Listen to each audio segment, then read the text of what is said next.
എന്നറിയാത്തവരുണ്ടോയെന്ന് അറിയില്ല. ഇതാണ് ഉടുക്കുക.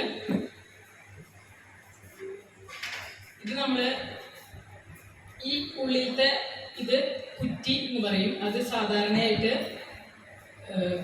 കണിക്കൊന്ന അല്ലെങ്കിൽ പ്ലാവിൻ്റെ മരം എടുത്തിട്ടാണ് ചെയ്യുന്നത്. ഇത് വട്ടം നമ്മൾ പൊട്ടാൻ ഉപയോഗിക്കുന്ന ഭാഗം. ഈ തുകൽ ശരിക്കും പശുവിൻ്റെ ആമാശയത്തിൻ്റെ ലെയർ എടുത്തിട്ടാണ് സാധാരണയായിട്ട് ഈ തുകൽ നിർമ്മിക്കാറ്.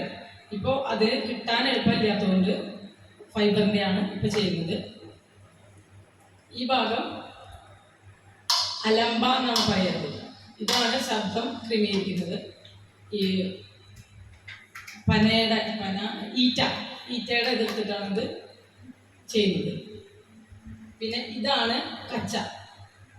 കച്ച നമുക്ക് കൊട്ടാൻ ശബ്ദം നിയന്ത്രിക്കാൻ വേണ്ടി ഉപയോഗിക്കുന്നതാണ്.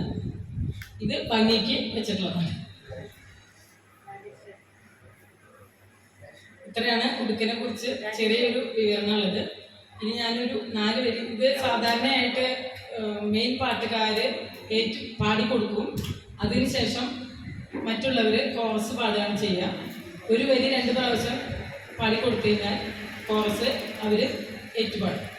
അതുകൊണ്ട് ടീം ചെയ്യുമ്പോഴാണ് ഇതിന് ഭംഗി കൂടുക.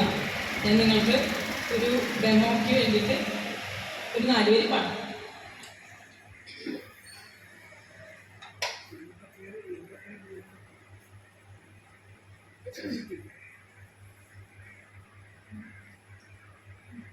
ഇതിൻ്റെ താളം ശരിക്കും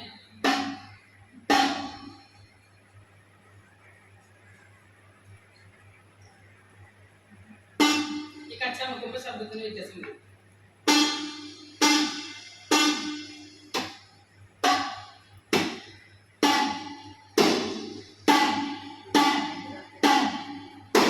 ഇങ്ങനെയാണ് വരിക.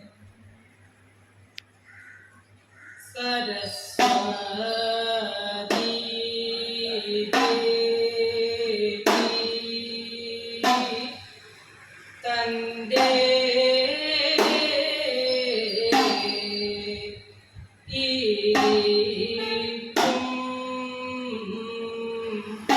പദവികൾ ചൊൽവാ മലയാളം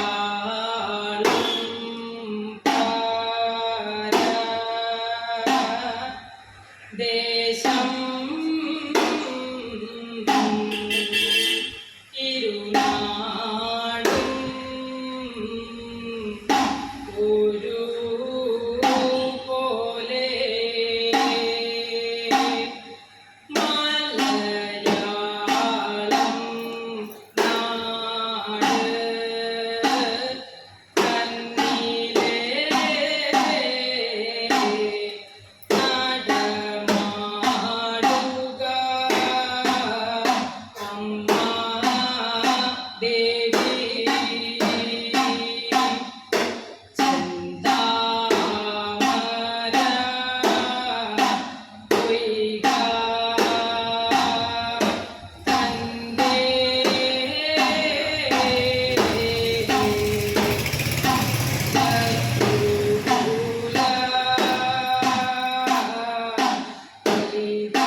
അങ്ങനെയാണ് ഇത് പോകുന്നത്.